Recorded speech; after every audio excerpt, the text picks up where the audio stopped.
এক সেকেন্ড, মাত্র 1 সেকেন্ডে একটা কমিউনিটি যদি জোট বাঁধে না, আপনাদের 12টা বাজিয়ে দেবে।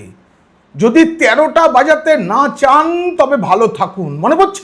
মনে পড়ছে বন্ধু, এই যে কথাটা, এই যে বিষ আমাদের গর্বের মুখ্যমন্ত্রী সততার প্রতীক মমতা বন্দ্যোপাধ্যায়ের মুখ থেকে বেরিয়েছিল, সেই বিষ কিভাবে বিষাক্ত করে তুলেছে রাজ্যের ভোটের আগের এই সময়কালটাকে আপনারা দেখতে পাচ্ছেন। কিন্তু আমি এখনো বলছি, এবার ভোট অন্যরকম হবে। শুধু এই যে ঠিক মতো মানুষ ভোট দিতে পারবেন সেটাই নয়, গণনা ঠিক মতো হবে সেটাই নয়। নির্বাচন কমিশনের উপরে আমার যেমন ভরসা আছে, তেমনি বলছি আমার ভয় আছে যে এবার ভোটে প্রচুর গোলমাল পাকানোর চেষ্টা হবে। সেই গোলমাল প্রতিহত করতে করতে ববি হাকিমের স্বপ্ন আর সফল হচ্ছে না। কিভাবে ববি হাকিম কেন কি স্বপ্ন দেখেছিলেন আমি বলবো, সেই সঙ্গে জানাবো মমতার কথায় কথায় যে বিষ, সেই বিষের প্রভাবেই আজ ববি হাকিমদের স্বপ্ন সফল হবে না। এই আলোচনা যদি ভালো লাগে অবশ্যই সাবস্ক্রাইব করবেন। পিনাক্কি বলছে, এখন কি কারণে কি হতে চলেছে জানতে দেখুন ও শুনুন পিনাক্কি বলছে। বন্ধুরা, আপনারা জানেন যে 16 ঘন্টা ধরে কালিয়াচকে যে ঘটনা ঘটেছে সেটা সবাই জানে। তারপর কে কি করছে, সুপ্রিম কোর্ট ইত্যাদি আমরা সবটা জানি। কিন্তু এর যদি মূলটা আমরা খুঁজতে যাই তাহলে না আমাদের অনেক আগে চলে যেতে হবে। আমাদের জনাব ফিরহাদ হাকিম, স্বাধীনোত্তর ভারতে কলকাতার প্রথম মুসলিম মেয়র, তিনি গর্বের সঙ্গে বলেছিলেন মিনি পাকিস্তান। তিনি গর্বের সঙ্গে প্রকাশ্য সভায় বলেছিলেন মুসলিমদের সংখ্যা গুরু করে তুলতে হবে। তিনি গর্বের সঙ্গে বলেছিলেন যে উর্দু বাংলার ওপর চাপিয়ে দিতে হবে, উর্দু ভাষাকে এখানে প্রাধান্য দিতে হবে। তিনি গর্বের সঙ্গে বলেছিলেন যারা মুসলিম নয় তারা দুর্ভাগা। আজ কারা দুর্ভাগা সেটা চিহ্নিত হয়ে যাবে এই নির্বাচনে এবং নির্বাচনের আগেই। দেখুন, একটা স্বপ্ন ছিল গ্রেটার বাংলাদেশ, বাংলাস্তান বানানোর যে পরিকল্পনা ফিরহাদ হাকিমের ছিল, তিনিই তো নেতৃত্ব দিচ্ছিলেন আড়াল থেকে কলকাতায় বসে বসে। আর তাতে প্রশ্রয় ছিল মুখ্যমন্ত্রী মমতা বন্দ্যোপাধ্যায়ের, কারণ তিনি জানেন হিন্দুরা তার পাশে ছিল কিন্তু আর নেই। গত কয়েক বছরে হিন্দু ভোটের প্রাপ্তি কমছে, হিন্দু ভোট সংগঠিত হচ্ছে বিরোধী শিবিরের জন্য। নিজের কেন্দ্র মমতা বন্দ্যোপাধ্যায়ের সেখানে 77, 82, 63 নিয়ে তিনি নাজেহাল অবস্থায় আছেন। এটা মিলিয়ে নেবেন আপনারা কি অবস্থা চলছে। কারণ শহুরে মুসলিম সমাজ তৃণমূলের থেকে মুখ ফেরাচ্ছে। একই ঘটনাটা আরো বেড়ে গেল এই কালিয়াচকের ঘটনায়। এই যে এসআইআর এ বাধা দেওয়া, কেন বাধা দেওয়া? এসআইআর এ বাধা দেওয়ার মূল কারণ ওই যে পরিকল্পনা গ্রেটার বাংলাদেশ কিংবা বাংলাস্তান বানানোর, এখানে জামাতিদের আশ্রয় দেওয়া, প্রশ্রয় দেওয়া, তাদেরকে রেখে নানা রকম কুকর্ম যুক্ত করা, মাদ্রাসাগুলোকে বারন্ত করে মাদ্রাসার মাধ্যমে জেহাদি শিক্ষা দেওয়া, এটাই তো ছিল এই সরকারের লক্ষ্য। 15 বছর ধরে এই কাজটা করা হয়েছে। এবার এসে সংখ্যালঘু উন্নয়নের জন্য 5,713 কোটি টাকা বরাদ্দ করা হয়েছে মাদ্রাসা বানানোর জন্য। ওয়াকফ সম্পত্তি মানে গরিব মুসলমান সেটা কেড়ে নেওয়ার জন্য যত রকমের গোলমাল গোটা দেশে হয়েছে, তার মধ্যে এগিয়ে বাংলা। এবার গোলমাল পাকানোতেও এগিয়ে বাংলা। কিন্তু আজকে কালিয়াচকে যা ঘটেছে, মোথাবাড়িতে যা ঘটেছে, চন্দন দাস এবং তার বাবা, তাদের যে মৃত্যু, এই সবের জন্য তো আসলে দায়ী আমাদের গর্বের মুখ্যমন্ত্রী সততার প্রতীক মমতা বন্দ্যোপাধ্যায় এবং তার প্রধান চেলা ফিরহাদ হাকিম। তারাই প্রশ্রয় দিয়েছেন, বার্তা দিয়েছেন এগুলোকে। আজকে যে মুফাক্কিরুলকে অ্যারেস্ট করা হয়েছে, আকরামুল বাগানিকে অ্যারেস্ট করা হয়েছে, আপনারা ছবি দেখুন কাদের সাথে ছবি রয়েছে। স্বয়ং মুখ্যমন্ত্রী মমতা বন্দ্যোপাধ্যায়ের মঞ্চে তিনি শোভা দিতেন। এই দেখুন জনাব ফিরহাদ হাকিমের সঙ্গে তার ছবিটা দেখছেন। আমাদের আইনজীবী সাংসদ তৃণমূলের কল্যাণ বন্দ্যোপাধ্যায় খুব বড় বড় কথা বলেন কোর্টে দাঁড়িয়ে, তার সাথেও কিন্তু ছবি রয়েছে, যাকে সিআইডি গ্রেপ্তার করেছে দাঙ্গা বাঁধানোর চেষ্টার জন্য। মুখ্যমন্ত্রী কি বলছিলেন? মুখ্যমন্ত্রী বলছিলেন আমার হাতে কিচ্ছু নেই, আমার হাতে কিচ্ছুটি নেই, সব নির্বাচন কমিশন নিয়ে নিয়েছে। আর যেই মুফাক্কিরুল গ্রেপ্তার হলো, এনআইএ টিম এসেছে এবং মুফাক্কিরুল গ্রেপ্তার হলো, তখন তিনি বললেন সিআইডি কিন্তু এখনো আমার হাতে আছে। কি করে আছে? সাফল্য পেলেই সঙ্গে সঙ্গে হাতে আছে, আর গোলমাল পাকালেই তখন নির্বাচন কমিশনের দোষ। নির্বাচন কমিশন যে পদক্ষেপ করেছে, যেভাবে ডিজিকে ডেকে ভৎসনা করা হয়েছে, ব্যবস্থা নিতে বলা হয়েছে, বিভিন্ন জায়গায় ধরপাকড় শুরু হয়েছে, সেটাকে আমি সমর্থন করছি। কিন্তু এটা ঠিক যে এই গোলমালটা যখন হচ্ছিল তখন আরো এগিয়ে এসে কাজ করা উচিত ছিল নির্বাচন কমিশনের। কিন্তু এই নির্বাচন কমিশনের নেতৃত্বেই যখন সিআইডি গ্রেপ্তার করলো বাগডোগরা বিমানবন্দর থেকে, তখন আমাদের গর্বের মুখ্যমন্ত্রী, সততার প্রতীক, তিনি বলে দিলেন সিআইডিটা এখন আমার হাতে আছে, আমি করছি। এর আগে তিনি কি কি বলেছেন বলুন তো? 1 সেকেন্ডে সব শেষ করে দেবে বলে তিনি তো উস্কে দিয়েছিলেন। এই এসআইআর নিয়ে ধর্মতলায় তার ওই প্রতিবাদ না বিক্ষোভ না ধর্ণা কি একটা মঞ্চ বেঁধেছিলেন, সেখান থেকে তিনি বলেছিলেন, ভয় দেখিয়েছিলেন হিন্দুদের, একটা সম্প্রদায় যদি রেগে যায় তারা 1 সেকেন্ডে 12টা বাজিয়ে দিতে পারে। এর আগে হুমায়ুন কবির বলেছিলেন 2 ঘন্টার মধ্যে হিন্দুদের কেটে নাকি ভাসিয়ে দেওয়া হবে ভাগীরথীতে। মমতা বন্দ্যোপাধ্যায় প্রতিবাদ করেননি, উল্টে তার প্রতিবাদে, এই যে ঘটনাটা, তার প্রতিবাদে যখন ভারত সেবাশ্রম সংঘের সন্ন্যাসী কার্তিক মহারাজ ফুঁসে উঠেছিলেন, তখন কার্তিক মহারাজকে শুধু নয়, ভারত সেবাশ্রম সংঘ, রামকৃষ্ণ মিশন সকলকে আক্রমণ করতে ছাড়েননি মমতা। তার ডিভিডেন্ড পেয়েছেন তিনি। এই যে ভারত সেবাশ্রম সংঘকে আক্রমণ করা হচ্ছে, কার্তিক মহারাজকে আক্রমণ করা হচ্ছে মমতা বন্দ্যোপাধ্যায়ের মুখ দিয়ে, ওগুলো তো বিষ। ওই বিষের জন্য মুসলিম ভোট আরো বেশি করে এককাট্টা হয়েছিল গত লোকসভা নির্বাচনের সময়। সেই সঙ্গে এক শ্রেণীর হিন্দু যারা মনে করেন যে এইসব ধর্ম কিছু নয়, আমাদের অস্তিত্ব আদৌ বিপন্ন নয়, একদিন না হয় মুসলিম হয়ে যাব, তাতে কি আছে, আমার বাপ ঠাকুরদার কথা ভুলে আমরা মুসলিম হয়ে যাবো, এদের একটা কলকাতায় বাস আছে।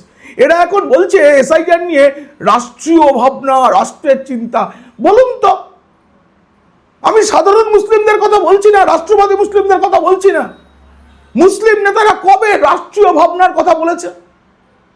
কোনোদিন রাষ্ট্রীয় কোনো কথা, রাষ্ট্রবাদের কথা তাদের মুখে শোনা গেছে? চিরকাল ধর্মের কথা, ধর্মীয় উস্কানির কথা শোনা গেছে, ঠিক কি না? আপনারা বলুন ঠিক কি না? এইভাবে যে কথাগুলো বলা হয়, উজিররা যেগুলো বলেন সেগুলো আসলে তো উস্কানোর জন্য, আর সেই উস্কানোটাকে আরো সহজ করে দেন জনাব ফিরহাদ হাকিম এবং তার গুরুমা মমতা বন্দ্যোপাধ্যায়। আজ তো তার জন্যই এসব হচ্ছে। দূরে চলে গেছেন ভাইপো বাবু, ভাইপো বাবু এসবের মধ্যে ঢুকতে চাইছেন না একদম। ভাইপো বাবু চুপ। 16 ঘন্টা ধরে অবরোধ হলো, তারপরে বিচার বিভাগীয় যারা কর্মী ছিলেন, মহিলা ছিলেন, তাদের উদ্ধার করা হলো। তারপরে প্রথমে সিবিআই, পরে এনআইএ, তারপরে গ্রেপ্তার, এত কিছু হয়ে গেছে। ভাইপো বাবু সমাজ মাধ্যমেও চুপ কেন? তিনি এখনো বুঝতে পারছেন না তার ভোটাররা তো সবাই দুয়েল গাই, কি বললে তারা খেপবে আর কি বললে খেপবে না। আর তিনি এটা টের পাচ্ছেন, মুসলিম সমাজের একাংশ মমতা বন্দ্যোপাধ্যায়ের উপরে খেপেছেন। আপনারা সোশ্যাল মিডিয়ায় দেখুন, তারা বলছে, নতুন প্রজন্মের ছেলে মেয়েরা তারা বলছে, এই যে মমতা বন্দ্যোপাধ্যায় বলেছেন জুম্মাবার শুক্রবার দিন একটু মুসলিমরা এগুলো করে থাকে, মানে কখনো হয় নাকি? এর আগেও বলেছেন, বেলডাঙ্গার ঘটনার সময় বলেছেন, যখন সাংবাদিক, এক মহিলা সাংবাদিক নিগৃহীত হলেন, তিনি বলেছিলেন জুম্মাবারে ওরা একটু করে ওদের। আরে জুম্মাবার মুসলিম নতুন প্রজন্ম তারা প্রশ্ন তুলছে, আমরা কি প্রতি জুম্মাবারে আল্লাহর সাধনা ছেড়ে দিয়ে জঙ্গি হয়ে উঠি? এটাই কি বলতে চাইছেন? একই সাথে তাদের বক্তব্য যে কালিয়াচকে তো আমরা দাঙ্গা করতে যাইনি, আমরা বিক্ষোভ জানাতে গেছিলাম। দাঙ্গা শব্দটা কিন্তু মুখ্যমন্ত্রী মমতা বন্দ্যোপাধ্যায় প্রথম উচ্চারণ করেছেন। কেন করছেন? আপনারা দেখবেন ইদানিং তার মিটিংয়ে ভিড় হচ্ছে না। তিনি জিজ্ঞেস করছেন যে নোটবন্দির কথা মাথায়, তাই উনি ভোটবন্দি নাম দিয়েছেন। বলছে ভোট তুলতে লাইন দিতে হয়েছে আপনাদের, জনতা চুপ। আবার বলছে বলুন মা বোনেরা বলুন, ভোট তুলতে আপনাদের লাইন দিতে হয়েছে। পিছনে দেখছি এক নেতা, তিনি পোস্কাচ্ছেন, বলো বলো, কেউ উত্তর দিচ্ছে না। তখন মমতা নোটবন্দিতে চলে গেছেন। তারপরে তিনি বলছেন যে ও মা বোনেদের লাইনটা দিতে হয়নি মনে হয়, কারণ মহিলারা ছাড়া ওই সভায় সামনের দিকে বসেছিলেন, পিছনে সব চেয়ার খালি ছিল। এটা প্রতিদিনের দৃশ্য বন্ধু। তিনি বুঝতে পারছেন মামাটি মানুষ, তার যে গর্বের স্লোগান, সেই মামাটি স্লোগানের যে মাটি সেটা সরে যাচ্ছে, মানুষ দূরে যাচ্ছে, মায়েরা কাঁদছে। বাংলার বেশিরভাগ মায়ের সন্তান নিজের কাছে নেই, কেউ লেখাপড়ার জন্য, কেউ কাজের সন্ধানে অন্য রাজ্যে, কেউ কেউ অন্য দেশে। লক্ষ্মীর ভাণ্ডারের টাকা নিচ্ছেন, সেই মায়েরও কান্না আছে, সন্তানকে তিনি কাছে পান না।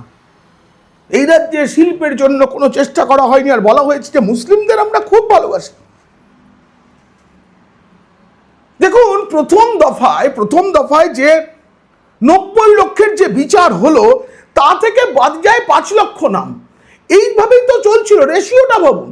মুখ্যমন্ত্রী কি ভাবলেন যে না না না না না না না না মুসলিমদের রাখতে হবে, তাই তিনি চলে গেলেন, বললেন পুরনো ভোটার তালিকায় ভোট হোক। এরপর বিচার বিভাগীয় হাতে গেল এসআইআর প্রক্রিয়া। তারপরে যে 52 লাখ, তার মধ্যে নির্বাচন কমিশন এখনো মানে অফিসিয়ালি জানায়নি, কিন্তু কমিশন সূত্রে যা জানতে পেরেছি, তার মধ্যে 20,80,000 নাম বাদ গেছে, একেবারে ডিলিট হয়েছে। এটা অনুপ্রবেশকারী। বিচার বিভাগীয় কর্তারা নথি যাচাই করতে গিয়ে দেখছেন নথি জাল। কেন? তাই জন্য তো এত খেপে যাওয়া। একটা জায়গায় 427 জনের নাম বাদ গেছে, এই অভিযোগেই কিন্তু কালিয়াচকের বিক্ষোভটা শুরু হয়েছিল। সেখানে একজন সাংবাদিককেও পেটানো হলো, আগুন জ্বললো, তারা বোম রড এসব কেন নিয়ে গিয়েছিলেন সাধারণ বিক্ষোভ জানাতে? পশ্চিমবঙ্গটা কেন মগের মুলুক হয়ে গেছে? আমি না বুঝতে পারছি না যে নির্বাচনে জেতার জন্য এত অন্যায় কি করা যায়। মানুষের মনের দেওয়ালে তো তৃণমূলের ভালো কাজগুলো লিখে যাওয়ার কথা এতদিনে, 15 বছর, কম সময় তো নয়। ভাইপো বাবু ঘুরে ঘুরে বলছেন যা কাজ বাকি আছে আমি সব করে দেবো। কে তুমি? আমি বলতে বাধ্য হচ্ছি, এইভাবে তুমি করেই বলতে বাধ্য হলাম। আপনি কে মশাই? আপনি তো সরকারের কেউ নন, সরকারটা আপনাদের পরিবার চালায়, এটুকু। মুসলিমদের উস্কানোর কাজটা বন্ধ করুন মাননীয় মুখ্যমন্ত্রী। আপনি বাংলার গর্ব, বাংলা আপনার মতো একজন মেয়েকেই চেয়েছিল, কিন্তু আপনি এই যে উস্কে দিচ্ছেন, তাতেই ভোটে হাওয়াটা গরম হচ্ছে, কিন্তু আপনার পায়ের তলার মাটি থাকছে না, সরছে, ক্রমশ সরছে। জানি না এরপরে হিন্দুদের ভোট আপনি পাবেন, সেই অংশের ভোট যারা সবেতেই জুজু দেখাতে চান। আমি একটা সংবাদ মাধ্যমকে দেখছিলাম, তারা বিজেপির বিজ্ঞাপন পেয়েছে, ভোটের বিজ্ঞাপন পেয়েছে, কোটি কোটি টাকার বিজ্ঞাপন পেয়েছে। তারা একটা রিল তৈরি করে বাজারে ছেড়েছে, যেখানে বলা হচ্ছে বিজেপি এলে নাকি মাছ মাংস খাওয়া বন্ধ করে দেবে। আমি আপনাদের বলছি, ব্যক্তিগত কাজে আমি রাজ্যের বাইরে কিছুদিন রয়েছি। এখন আমি গুজরাটের আহমেদাবাদ শহরে, এখানে মাছ মাংস ডিম সব খাওয়া যায়, সব পাওয়া যায়। এখানকার মানুষেরা খান না, তাও একটা বড় অংশ খান না, যারা মেনে চলেন। এটা হতে পারে, এক একটা জায়গার আবহাওয়া অনুযায়ী সেখানকার খাবার ঠিক হয়। এখানকার মানুষ যেহেতু গরমটা অন্য রকমের, তাই এখানে প্রচুর পরিমাণে পেঁয়াজ খান। আমার বাংলায় পেঁয়াজ হচ্ছে আমিষ। তো রাজ্য অনুযায়ী খাবারের অভ্যাস আলাদা হয়, প্রয়োজন আলাদা হয়, আবহাওয়া অনুযায়ী। আর এখানে এত মাছ সুলভ নয়, একটু দূরে কোথাও গিয়ে কিনে আনতে হয়, কিন্তু কোথাও কোনো বাধা নেই, খেতে বাধা নেই। বিহারেও না, বলা হচ্ছে বিহারে নাকি এটা চালু করা হয়েছে, না, প্রকাশ্যে মাছ মাংস বিক্রি, বিশেষ করে মাংস বিক্রি, এটা বন্ধ করার কথা বলা হয়েছে। আপনাদের আমি জানিয়ে রাখি, পশ্চিমবঙ্গের আইন অনুসারেও প্রকাশ্যে মাংস কেটে বিক্রি করা যায় না। তার একটা নিয়ম আছে, এমনভাবে কাটতে হবে যাতে যে অনিচ্ছুক সে যেন দেখতে না পায়। কিন্তু আমাদের বাংলায় তো মগের মুলুক, যেমন করে খুশি ঝোলানো থাকে, আমরা গিয়ে কিনি। এটা আদৌ নিয়ম নয়। মাংসের দোকানের কলকাতা পুরসভার যে নিয়ম, তাতে মোজাইক করা দোকান হতে হবে, দোকানের ভিতর ফ্রিজ থাকবে, দোকানের ভিতর কল থাকবে, এসব যেমন বলা আছে, তেমন বলা আছে এমন করে দোকানটা থাকবে পথচারী যাতে দেখতে না পান ভেতরে কি রয়েছে। যিনি ইচ্ছুক তিনি ভেতরে গিয়ে দেখবেন, অনিচ্ছুককে দেখানো যায় না। আমি অনেককে চিনি যারা মাছ মাংস খান, কিন্তু এই মাংস কাটা, রক্ত, এগুলো দেখতে পারেন না। তা আমাদের এখানে মগের মুলুক, সব চলে। এমনকি গোমাংস প্রকাশ্যে বিক্রি হয় এখানে। কিন্তু এই যে কিছু মিডিয়া, পোষা মিডিয়া, তারা জানে বিজেপি ভোটের সময় বিজ্ঞাপন দিচ্ছে, কেন দিচ্ছে আমি জানি না, কিন্তু সারা বছর তো আমাদের বাঁচিয়ে রাখবে পিসিমণির সরকারি, ওই পিসিমণির মুখের ছবি দেওয়া এইটুকু রবীন্দ্রনাথের পয়লা বৈশাখ, 25শে বৈশাখ, 22শে শ্রাবণ, তারা জানেন। আমি অত্যন্ত আজকে বুঝতে পারছেন আমার খুব রাগ হচ্ছে। আর বাঙালি হিন্দু সেই সব সংবাদ মাধ্যমকে বিশ্বাস করে যারা আসলে মিথ্যা প্রচার করে চলেছে।